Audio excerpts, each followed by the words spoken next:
Thanks for returning to the Process Improvement Practitioners Show for Episode 6, How to Process Map. Our purpose here is to enable you, the problem solver, to solve business problems through change. As always, please feel free to provide feedback and discuss these ideas via LinkedIn or YouTube or wherever you find these ideas. So if you listened to or watched Episode 5, and you really should, I mentioned this episode would come a little later. I decided to move it up in the order where it makes more sense. In the episode after this one, I will talk about the benefits of hiring a pro to come in and do process mapping for you. By discussing how to process map now, you will have a better understanding on why you may want a pro to come in and do it, because you'll understand better what it takes to create this deliverable in your organization and in your culture. This episode will be pretty visual, so I encourage you to watch on the YouTube Dutch Cedar Consulting channel as well. For listeners, I will of course do my best to paint a picture. This episode on how to process map will be organized around 4 points. 1, level setting with the team regarding the goals and the objectives for process mapping. 2, a short discussion on software packages that can help you process map. 3, the nuts and bolts of process mapping. And 4, how to conduct the process mapping session. So first, the level set. Let's start with level setting for process mapping. Not only am I giving you the points on how to level set with your process mapping stakeholders and customers, but also level setting with you on what I will be discussing in today's podcast. Firstly, the goal of process mapping is to capture the truth through this exercise. We are capturing what is happening today in the process, not what we wish it to be and not what managers expect it to be. It is also not what we would improve it to be. It is simply the current state. I like to put this on the map in the title to set expectations and drive clarity to session participants as well as users of the final product. And this is a good moment to recap how I define the 4 versions of a process. What the process map says is happening, what the process owner says is happening, what the process doers say is happening, and what is actually happening. It may be useful to lay this out to your participants as you ask them to give you as close to the truth as possible of what is happening today in the process.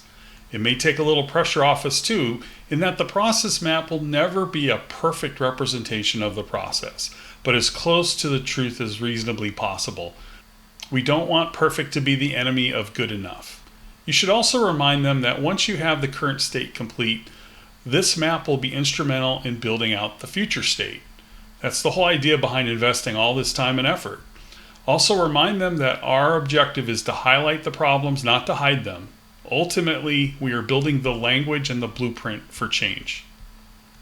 So now let's do a little level setting for you process improvement experts out there. In today's discussion, we are not covering any of the process mapping conventions like BPMN or business process model and notation. BPMN uses more shapes and symbology and is capable of symbolically capturing far more details such as delays in the process, information flows, and data objects. BPMN is for a more formalized approach, and that is beyond the scope of the discussion today, and probably more suited to a future state map or capturing enterprise processes in a mapping tool that could support simulation or even software or workflow development, where you need to capture details like information flow and timing requirements. I'm not qualified to speak extensively on BPMN, so I will leave that to someone else. Also, with respect to entertaining some of these formal process mapping methodologies, I will refer you back to the goal of capturing the truth, and we don't want to get bogged down in tools. If you are familiar with the Agile Manifesto, you know that we value individuals and interactions over processes and tools. So to that point, many of the process mapping rules I will tell you can be bent or even broken if it's in the service of the overall goal. But do so judiciously and with your eyes wide open. Being an expert in something is knowing what rules you can break. Another level set for you My approach that I will share today is geared towards creating a process map that can be converted into a PDF, printed on legal paper, and taken on an airplane for review. I always envision my project sponsor or process owners doing just that with this map. Microsoft Visio, the leading process mapping tool on the market, will give you all the white space to hang yourself with, and that leads quickly to formatting challenges where one map is on 12 pages of mostly blank paper, just like if you try to print an Excel spreadsheet without formatting it first. It's not practical to expect stakeholders to print pages and tape them all together. If that's required, then you should do it. Plan on building the map with this ease of printing approach in mind. If it prints like a disaster, no one will review it and your project will be impeded. Another key level set is establishing the scope of the discussion for your participants. When you say, I want to process map the enrollment process, does everyone have the exact same start and end in mind? If you're a marketer on the front end, you will think of this process in one way. If you manage document production and mailing on the back end, you will think of it in another way. To level set the scope, consider having the team complete a SIPOC first.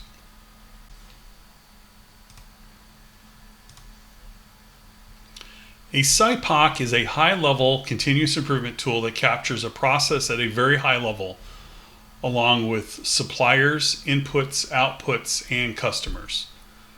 The SIPOC is very useful in forcing the team out of the 50-foot view that they live in, breathe in daily, into a 50,000-foot view that they don't think of nearly as much. SIPOC also gives you, as a facilitator, a beginning and end view so that you know where you're headed, how complex is the process, and some sense of what level of effort it will take.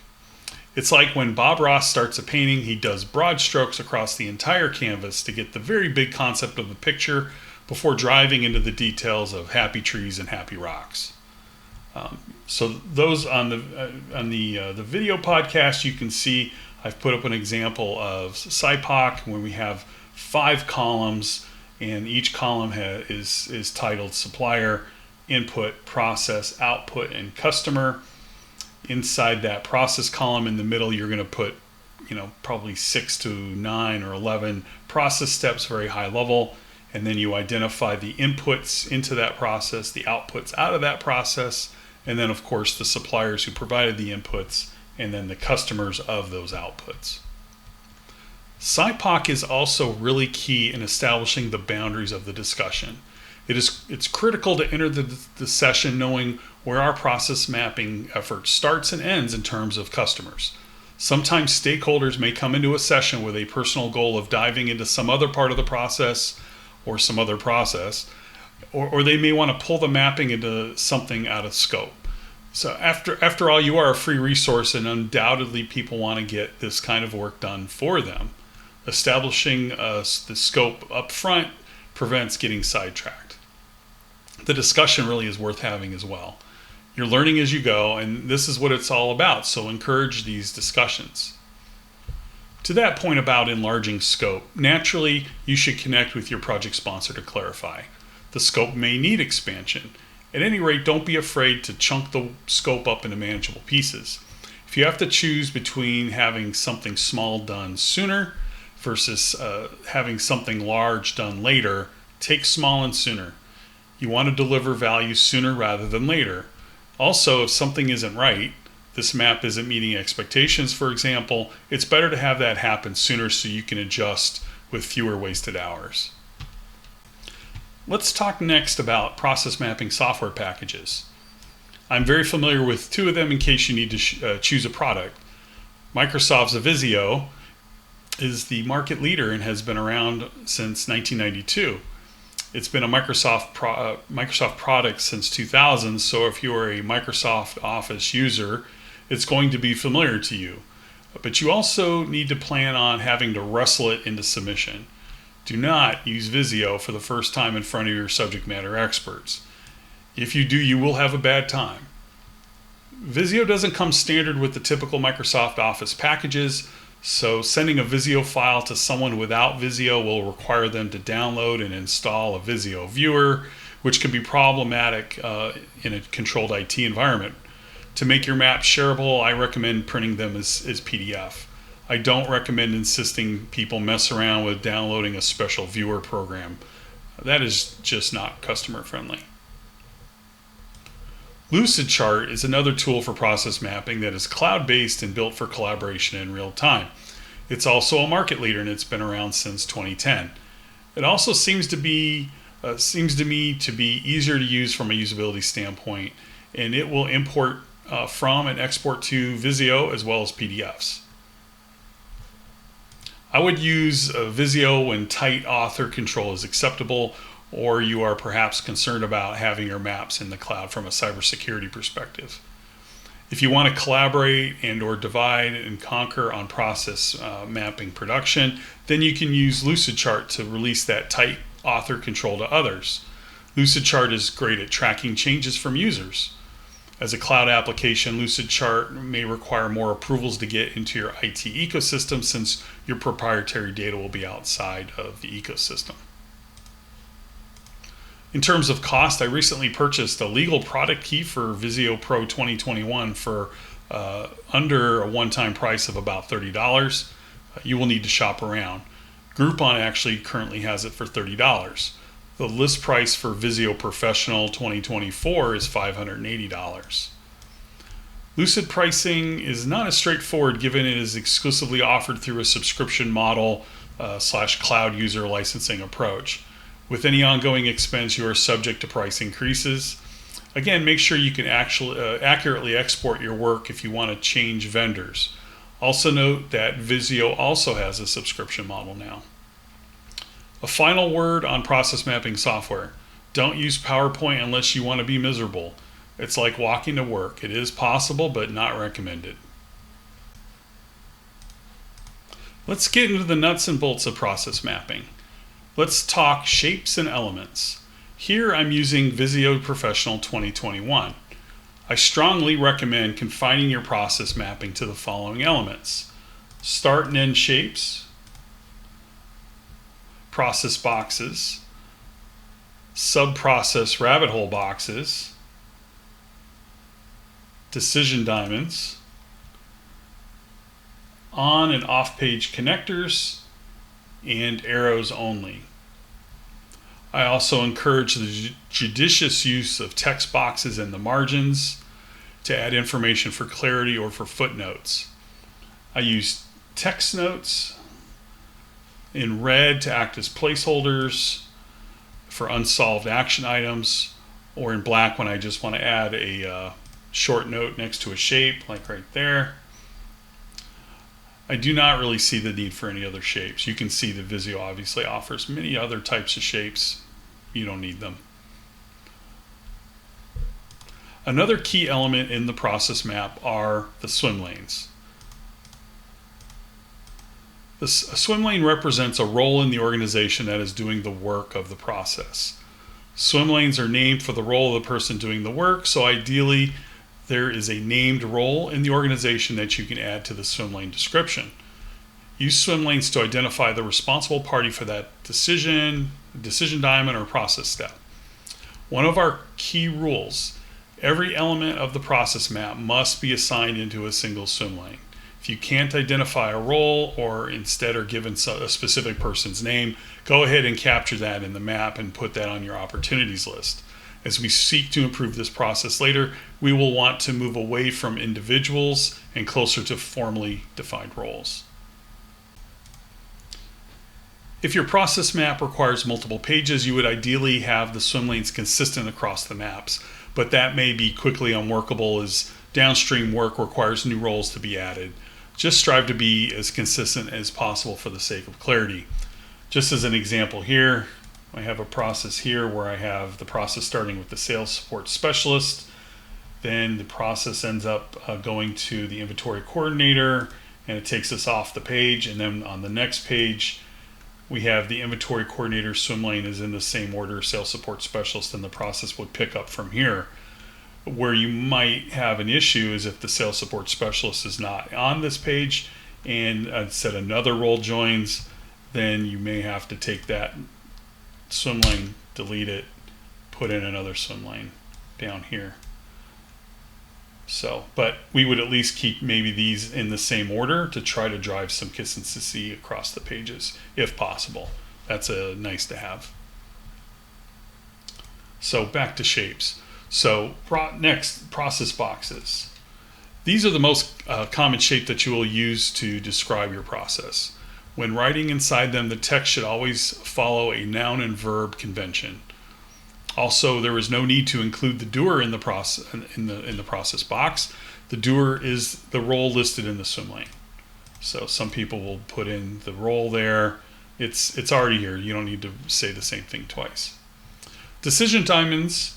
Here's an example there. Show the use of business rules, decisions, or logic to split the work into different directions. Decision diamond arrows must be labeled with the case required. At the most basic, the arrows would say Y or N, yes or no, but can contain other options. You shouldn't have too many coming out of that diamond due to the negative effect on clarity. If you have a ton of options coming out of a decision diamond, consider aiming for yes and no options so each diamond contains a business rule, even if it means adding multiple diamonds. So you can envision a string of diamonds, one after the other, containing multiple business rules in order to force a yes or no decision out of each diamond. Capturing the business rules at this lower level of detail that forces limited choices like yeses and nos could be very useful if you're working towards converting a process map into a technology solution or an automated workflow. Not all business rules are binary, of course. One example could be approve, decline, or conditional review. If you wanted to, you can add more diamonds to force a binary output. I would just go with less shapes and more arrows in that case. Again, just use your best judgment. One of our other rules, all shapes must go into a swim lane, which means, for example, you don't do that. That's a no-go. The idea is that we want to assign an owner for each process step. However, if that's the current state, then document it as such and mark it down as a process improvement opportunity. This is kind of unusual, but I have seen it in one case at least. Decomposing that process box may be necessary. We want to drive to clear ownership of every process step. If more than one person owns something, then no one owns it. Your customer must be included in your process. Remember that customers can be internal or external to the organization. Your customer should be the top swim lane on the first page. So in our example here, sales support specialist is probably our customer. Psychologically, people think and look upper left to lower right, so we look for the start naturally in the upper left. Don't make your users hunt for the start shape. Also, your flow should go from left to right. That's how we read text. And try to make your process happy path pretty linear. The happy path is the process path with the least amount of off-ramps and exceptions. Imagine applying for a credit card with no hitches along the way, or a sales order that is in stock and ready to fulfill, and the customer's paying cash and picking the item up at the warehouse with no need for shipping or ordering. These are examples of happy path. Hitches in a credit card application include not finding a credit report on the applicant or being unable to verify the applicant's identity. Definitely not happy for anyone. When process mapping, you may need multiple pages. You can add tabs, copy everything on a finished page, and then paste that content in a new page. An example, again, I did an example here where I have this process on this page. Down here I have my tab navigation, so I created a second tab like that. You can simply right click and duplicate your page, and then you can just kind of come in here, delete everything out, and keep going. I got some formatting issues here, like I said.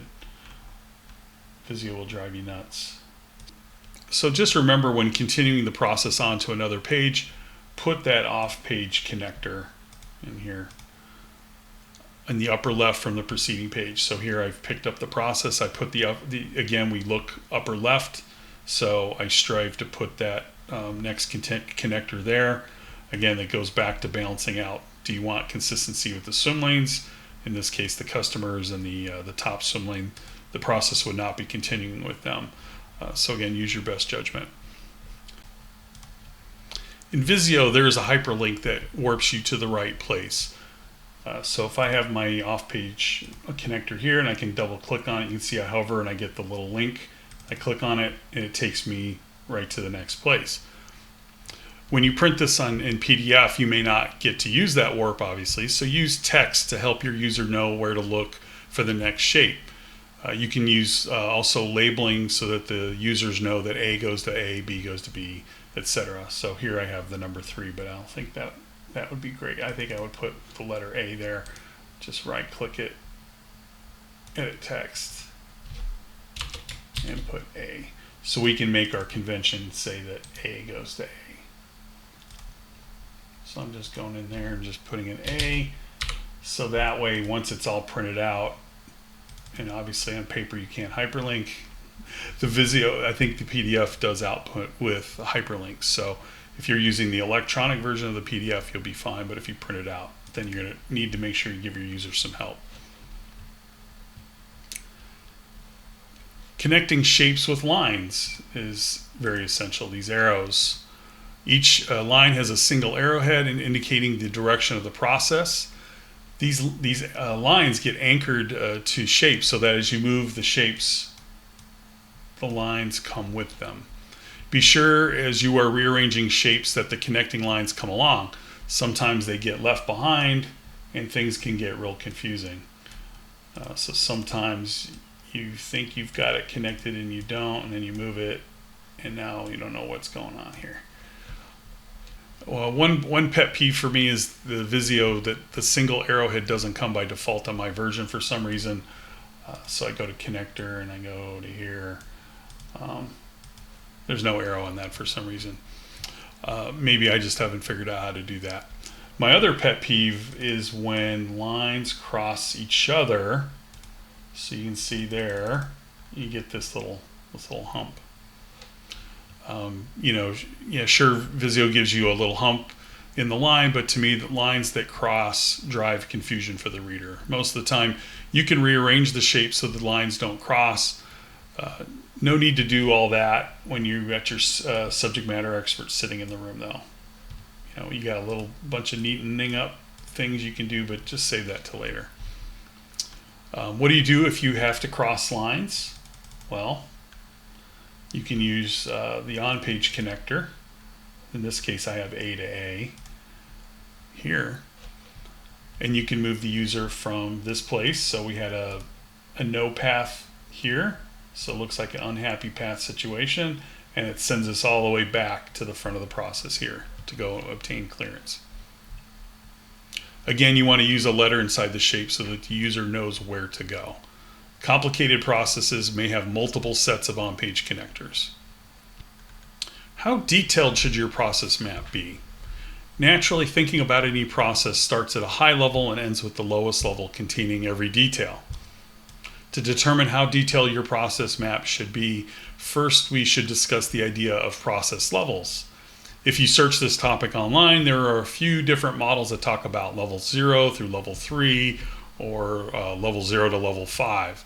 I don't think there's really any consistency in any of this, and I don't think any one of these models is right, but some of them are useful. A discussion of levels must carry a discussion of how complex your organization is. A process map at level 1 will be very different for General Motors than it would be for your family-owned plumbing business.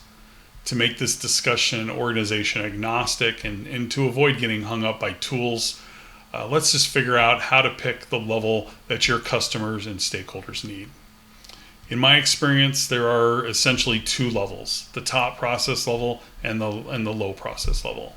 The top level of the process is how you would describe the process to the proverbial disinterested person. It could be a guest at a party, your mom or your spouse, for example. You would lay out the process in perhaps 7 to 9 very high level steps. That's the top level. If you were filling out a SIPOC to establish your scope, you would be establishing the top level process. This level is useful as a starting point and again as a scoping exercise. The lower level is what we are going to capture. The lower level contains all of the what that we left out in that top level, but not a lot of the how. We want to show nearly all the flows, nearly all the cases of what could happen, but we don't need more detail than that. In fact, if the information you're thinking of mapping is suited to a procedure manual, which is really the how, then omit it from the process map. Note that your subject matter experts, who probably live at the 50-foot level, may want you to spell out this very low level of detail so they have a procedure document, but don't do it. Honestly, this process map tool isn't the right format for that information anyway. No one is going to carry around 10 pages of legal paper as a procedure manual. How do you know you have a complete lower level process map? You should have a complete view of what the process does, and that provides the following: the customers, internal or external, all the roles involved in the process, all the inputs into the process, all of the outputs, all of the high-level process from your SIPOC, but naturally, of course, in more detail. Nearly all the exception cases, I call them off-ramps, and all the decisions and business rules in the process. A quick note: you may have noticed I qualified myself by saying to capture nearly all the exception cases. That is because when it comes to exceptions, there are always crazy rare exceptions. Use your best judgment when it comes to these 1 in 1,000 cases. Some questions to ask before mapping out one of these: are we seeing exceptional risk in this exception?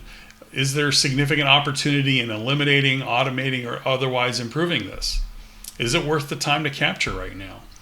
You may just ask, is this a 1 in 1,000 case, or 1 in 100 case, or 1 in 10 case? Help the subject matter experts scope out how often this happens. To gain agreement moving forward, suggest making a note of the exception case so that you can come back to it later.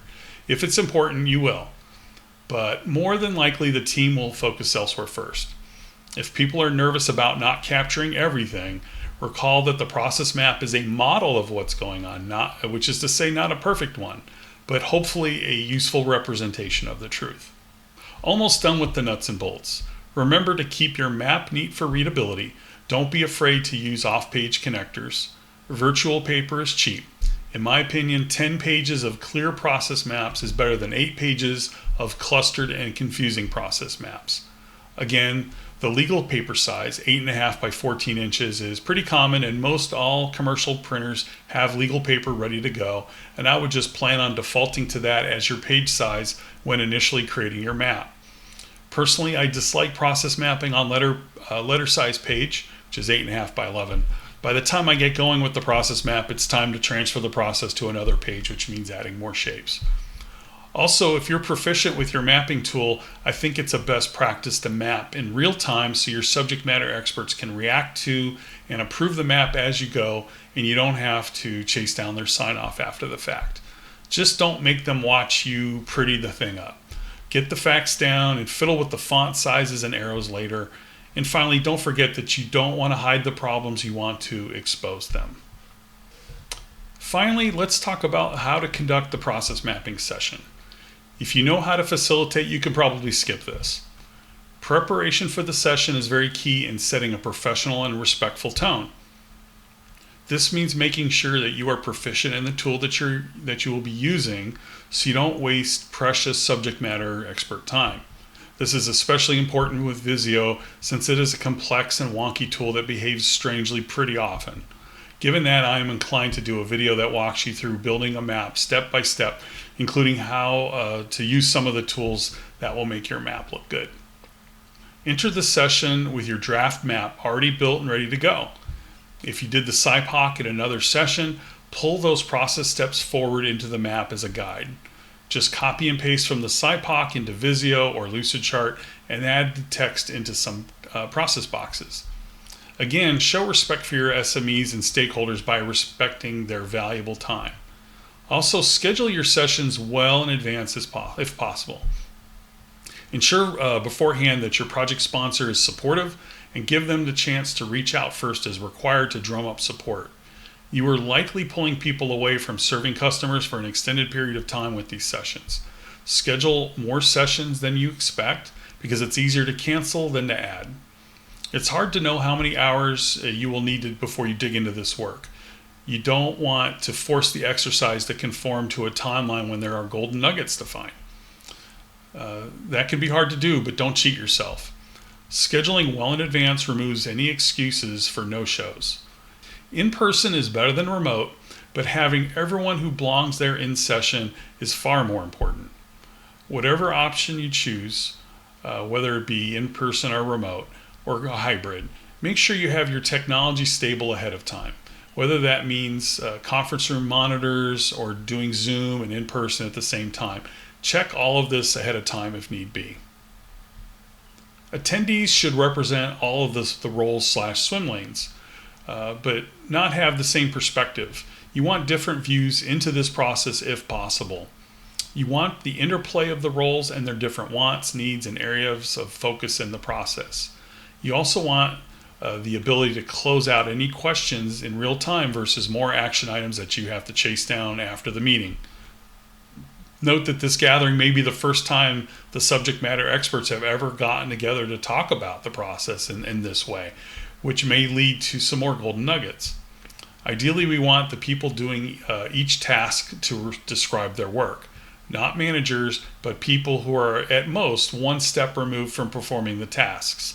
Managers think they know the process, or maybe may want to be seen as confident experts, which means they will confidently tell you perhaps the wrong things.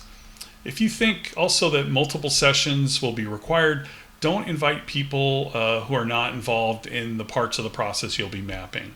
Be respectful of people's time. For example, if the last part of the process doesn't involve the marketing team, don't invite them as required attendees. Use the SIPOC to strategize on session construction strategy and communicate it to all. Don't omit people without them understanding why. And consider, instead of omitting people, invite them as optional attendees and just tell them so. There's value in the crosstalk alone. Remember to set the expectations for the sessions and the deliverable.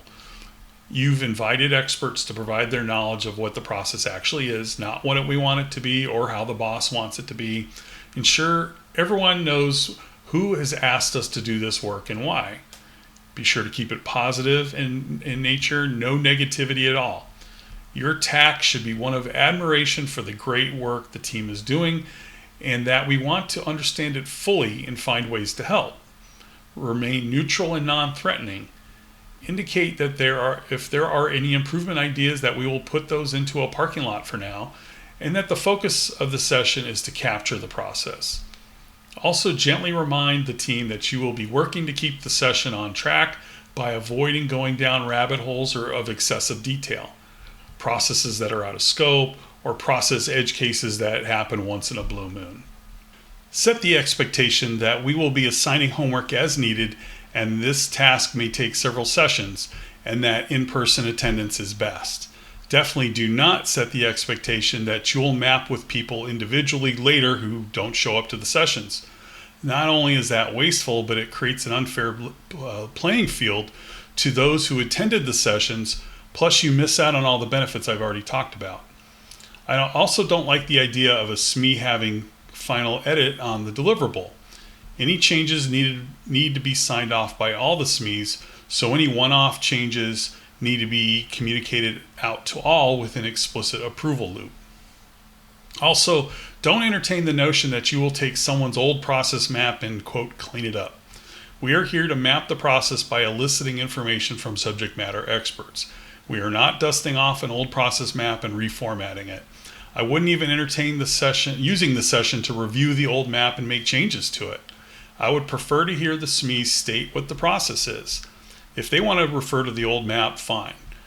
But you get a lot more focus when building from scratch than from touching up the old map.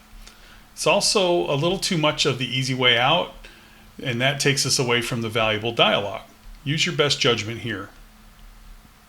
Again, your aim is to complete the substance of the actual process map in session versus taking notes and building a map later. We want the actual map built out in front of everyone whenever possible so SMEs can stop you from making a mistake, or more importantly, think about what they've said and ruminate on it for a few seconds while you fiddle with boxes and arrows. By doing the mapping this way, you're making your subject matter experts feel heard, since you are literally hanging on every word of theirs. That's a good feeling that will hopefully buy you some goodwill down the road. As you facilitate, make sure the session is interactive for everyone. Make sure everyone is participating. Watch for individuals dominating the conversation. Draw quiet people out by asking them for feedback on what you've done so far. If someone looks hesitant about what's been said, ask them for their thoughts. As you uncover questions that can't be answered, be sure to make a note in red on the map and assign someone the task of answering the question for the next session. Don't remove these from the map until they are closed out. If you have to turn in an unfinished map, leave the note with who owns it. If you set that expectation, you'll get your information for sure. Again, if the map is not completed, that's fine so long as the session has been productive. You should have already scheduled the next session, so you can refer folks to that and encourage them to bring closure to any items open. You should try to have one more session already scheduled unless you're certain that you'll be able to finish up. In terms of change management resourcing, it's better to have one person driving the production of the map and another person facilitating. One person can do both, but two is better. Two is better because the person who is not fiddling with the map can think about what's been said and ask those really incisive questions that can uncover some golden nuggets. I think it's well worth spending the money for another person to fill this role. And you want someone who is not close to the process, so you can ask those dumb questions that really aren't so dumb after all. You want someone who can gently question the process without making people feel threatened or unable to speak freely. As the person mapping the process, the session moves at your pace, so if you need to slow it down to capture something, do it. As a final note, be sure as you facilitate that you are building support and buy-in. That may be hard to suss out because frankly these sessions can get pretty exhausting. That's okay. So long as you're making progress, that's okay and frankly needed. If this was easy, they wouldn't have called you in. Just make sure the team understands that this can be hard sometimes, but show them the progress being made. If you feel support is waning beyond the frustration and exhaustion with the work itself, ask them how they are doing. Ask them if this is meeting expectations. Have that open conversation. Above all, monitor your attendance and participation. People vote with their feet as well as their smartphones. If people are checking out or not showing up, find out why and course correct. Okay, that's a ton of information right there. Today we talked about how to process map, and we spent time talking about how to level set with the team goals and objectives. We talked about some of the more common software packages that you can use. We got into the details on how to process map, both in terms of symbology as well as the facilitation of the session itself. I hope this was useful and inspired you to tackle this very useful deliverable in your process improvement project. Thanks for tuning in. I welcome your feedback. Message me via dutchcedar.com. I welcome constructive conversations so that we can all get better at this craft. We are all learning together, and as always, keep moving onward and upwards.